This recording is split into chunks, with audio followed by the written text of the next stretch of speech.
We're now officially into July, which means the transfer window this summer is going to pick up some steam, and that's why we're here again. Go Ballistic Transfer Special with a focus on Rangers, as we do every Tuesday here. Jonathon Moar here, along with our head of sport, Roger Hanna. So, Roger, let's start with the big exclusive that was, as you can see, back page, Monday morning's paper, a story that our very own Robert Thompson has been all over since the very beginning. Metinho, the Brazilian Pogba, if you read some reports.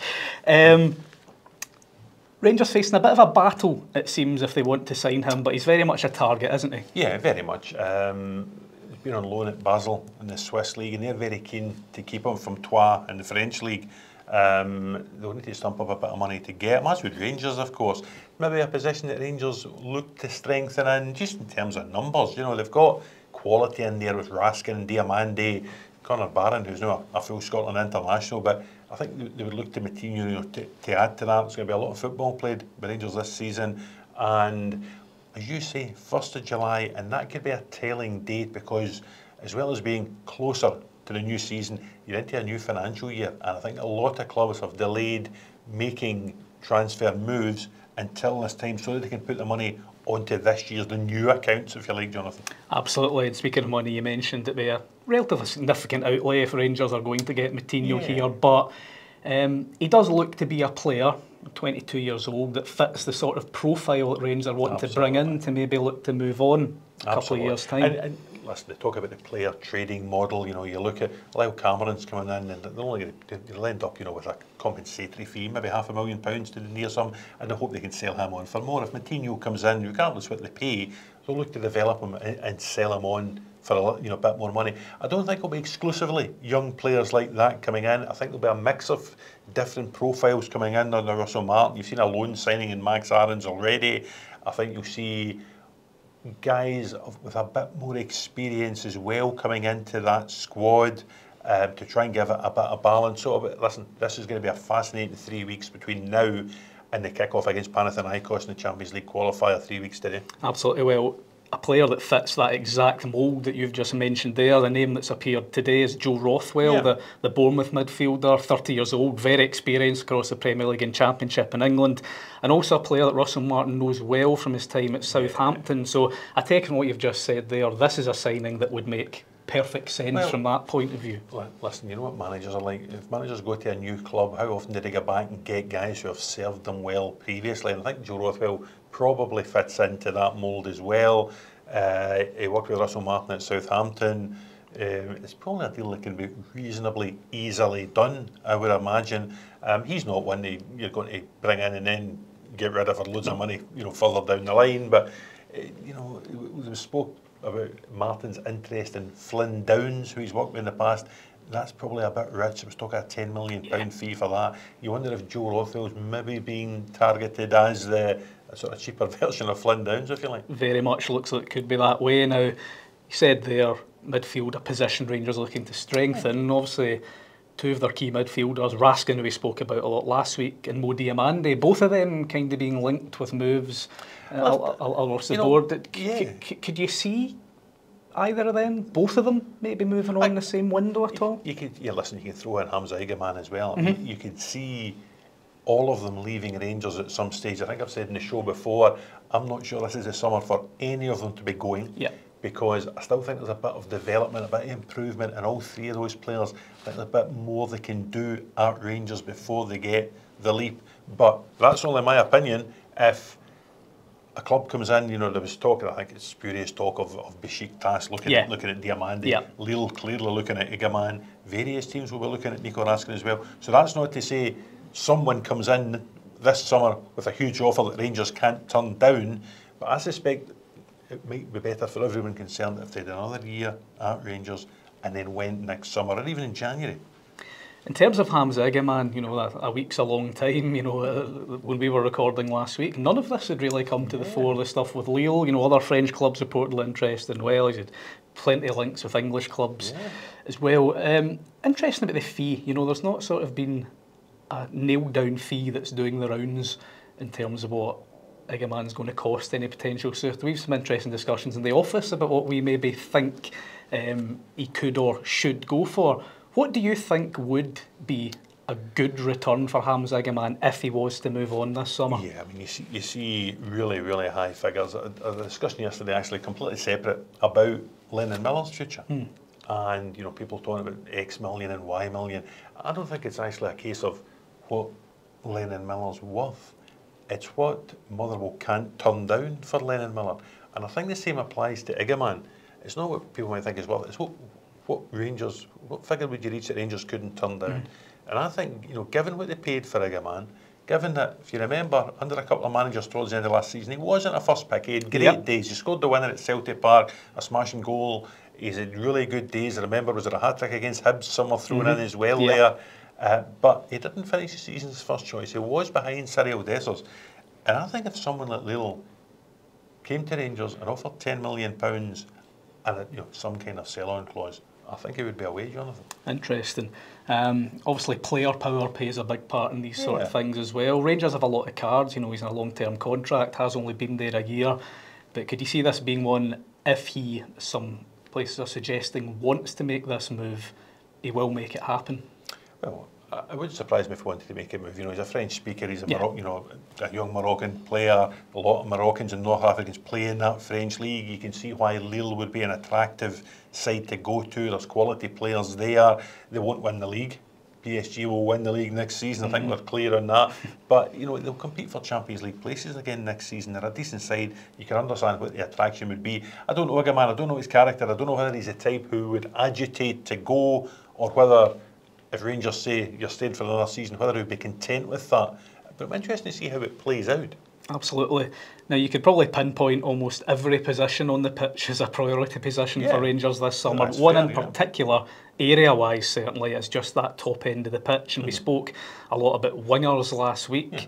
A new name that entered the fray earlier this week was Samuel Bally, Swiss winger. Is there anything in that? No, I don't think so. I mean, they are looking at players in that position. Understandably, we've said in the show before, you know, Czerney's away. I'm not sure about the future for Ross McCausland. Nidi Barami didn't really light the place up last season. Neither did Oscar Cortez. I know a lot of that was down to injury. So it wouldn't surprise me if, you know, Russell Martin was keen to make inroads into that position. I don't think Bally will be one coming in though. So nothing in Bally. One player Rangers were interested in though was Kwame Poku, who, since we've spoken last time on this show, has obviously sealed that move to QPR. So a bit of a blow there for Russell Martin and what Rangers were trying to do. I agree with that, Jonathon, because I think they thought they were quite far down the line with Poku.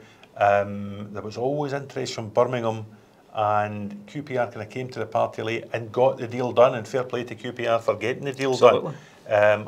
We'll probably find out in time what went wrong there for Rangers, if you like, but it was one that was high up in the list, and they're now going to have to get further down the list and look for someone, because they do need players in that area. It's interesting you look at the English Championship just as kind of an opposition for transfers, as it were, because that's, you know, Poku has decided to go to QPR, despite Rangers' interest. Harry Darling was another player that was pretty much accepted. Russell Martin would have liked to have brought up here, has instead gone to Norwich. Just how big a challenge does that market now present to clubs like Rangers and Celtic trying to sign players? It really does. It's that easy door to the Premier League as well, just one step down. It's and wages as well. You know, speaking to people down there, you know, it would surprise you. Harry Darling left Swansea, you know, to go to Norwich. A lot of these guys at that level are on wages that would make them among the highest paid players at both Celtic and Rangers. And it's a gamble for Celtic and Rangers, because if you go to the Championship, say Rangers had gone and got Harry Darling, if they had outbid Norwich in terms of wages for the player, that would have put him well up among the high earners. And how's that received in the dressing room among guys who have been there already, who have done a decent job for the clubs? This guy's coming in unheralded, he's on more money than you. You know, do you then go and chap the manager's door? So the clubs need to be careful that they don't overpay in wages and cause unrest within the dressing rooms. Absolutely. And following on from Poku, another player that Rangers did have an interest in was Josh Mulligan. Obviously, we know for sure he's not going to be a Rangers player, because he's instead gone and signed for Hibs. What kind of happened with that one as far as Rangers' interest went? Was it all to do with kind of the change of the guard at the club, so to speak? You know something, I think it probably was, Jonathan. I think my understanding is there was an interest in the Rangers recruitment department last season. I think that interest kept going even after Clement left and Barry Ferguson came in. There was then another change, a lot of change. I think of Kevin Thelwell coming in, Niels Coppin departing, there's new recruitment people in, Barry Ferguson's team left, there's new management team in, and they seem to sort of fall down the pecking order at that stage. Hibs come in, listen, I think Hibs have done some really good business this summer. They've got Jamie McGrath in on a free, they've got Josh Mulligan in on a free, they've managed to tie down Rocky Bashiri on a longer deal, they've got a new goalie in to challenge Jordan Smith as well. I think quietly David Gray's working away, and he's also getting a few out, to get off the wage bill. Gers Tavares, Nath Mariah Welsh, guys like that are out. So they've done well, and I think Josh Mulligan will do well for them. Oh, it's a great pick-up for them, absolutely. Turn the focus to the Rangers striker situation now. We've spoken on every one of these shows about Cyriel Dessers, yet it feels now nothing has really moved on. No. Is it just a case there's still a bit of an impasse there? Do you still expect this to go through eventually? I would think it would go through. I noticed, again, we're into this 1st of July thing in new financial years. I noticed in Greece, Pauk Salonika this morning announcing Greg Taylor. Yep, that's going through. So it wouldn't surprise me if AEK Athens managed to resolve this little impasse. I can't imagine there's a huge sum of money between AEK and Rangers over Dessers. I think Dessers is keen to go because of the finances, the personal terms on offer to him. 30 years of age, this will be the last sort of big deal of his career. And I think Rangers are probably ready to move on from Cyriel Dessers as well. As I think we said in the show a week or two ago, this is a deal that looks to suit all parties. And when you look at that, I was listening last night to the chat Brian and Bumo going from Brentford to Man United. They're very, very close. They couldn't quite get there, but they might get there yet. I think they will get there and the Bumo will move. And I think Rangers and AEK will get there and Dessers will move. Yeah, I think that sort of 1st of July thing is maybe something a lot of people don't think about that much. You kind of see the opening of the transfer window and the closing, whereas clubs, as you say, are sort of focusing more on this particular date. We've still 2 months of this window to go. Sports journalists like myself and yourself, notoriously impatient. We want all the transfers done really, really quickly. Get them done. Let us know what's happening. Get them done. That never happens. No. And we'll be doing these transfer specials on the 31st of August, and we'll still be talking about some of these deals, getting them over the line. Absolutely. Will we still be talking about Conor Coady come the 31st of August, or will he be a Rangers player or perhaps elsewhere by that point? Jermaine Defoe obviously was doing punditry with him at the weekend, kind of divulged that Coady seems to be keen on making the move. Could that be another one, sort of with that 1st of July in mind, that's maybe been kind of moved on a wee bit to get done? He would still be getting paid as a Leicester City player on the 30th of June. I wonder if they want to get that out the way first. He actually becomes a free agent. I think it's looking as if he's going to come up the road, isn't it? Looking as if he's going to Signs are pointing become a Rangers player. I like him as a player. Rangers need centre backs. Balogun's gone, Casemiro gone, Fernandes is gone. Proper looks to be heading back to Twente Onskede. John Souttar's battling with an injury. I think he had sort of groin surgery at the end of the season, and he's only got a year left in his deal as well. So Rangers need a bit of a steady hand in there. Conor Coady would be that, and it'll be interesting to see the makeup of the Rangers defence, because if Max Aaron's is in and is going to play, does that mean Tavernier becomes a centre back? Very interesting indeed. Could very well. Now, that defence will be playing in front of a goalkeeper who at the moment would look to be Jack Butland. Just want to touch on the goalkeeper position, because Butland didn't have his finest season last year. Obviously, Liam Kelly came in and played for a big chunk of the season. Butland brought in for the last couple of games. It's not a position Rangers have really been linked with anyone for this transfer window so far. Do you expect Russell Martin to go with Jack Butland, or do you think this might still be a position to look at? Because obviously Martin likes those goalkeepers that are pretty good with their feet, and Butland's a good goalkeeper, good shot stopper, can pull off some cracking saves, but he's never been known as being that sort of footballing keeper, so to speak. They're close to making an appointment for a goalkeeping coach. I think Sal Bibo, who was at Arsenal in the past, Sheffield Wednesday, etc., he seems to be the man in the frame. And I used to kid people on that, goalie coaches, all they did was, throw a couple of balls and start a training, and it wasn't an important job. It is an important job. And I think that's maybe one of the things that affected Jack Butland last season, changes in goalkeeping coaches and that sort of thing. I think he needs a bit of consistency. I think the new goalie coach will bring him that consistency. He will be first choice, given what he's paid. I think the Rangers board, the people who write the cheques, will expect him to be first choice. And it's then up to Jack Butland to take the opportunity again as being first choice. And the thing with your feet, I'm old-fashioned. I like goalies working with their hands and keeping the ball out the net. The thing with the feet, you can work on. Goalie coaches and outfield coaches can make goalkeepers better with that. Remember Craig Gordon at Celtic, improving markedly when he was there. I wouldn't worry too much about Jack Butland's feet. Now, a player, just the last one before we wrap things up, who is very good with his feet is Malik Tuman. Obviously that successful loan spell at Ibrox a couple of years ago. Wasn't made permanent. Now he's off to Bayer Leverkusen for a huge fee. You're sort of looking 35 to 40 million euros is what's being quoted there.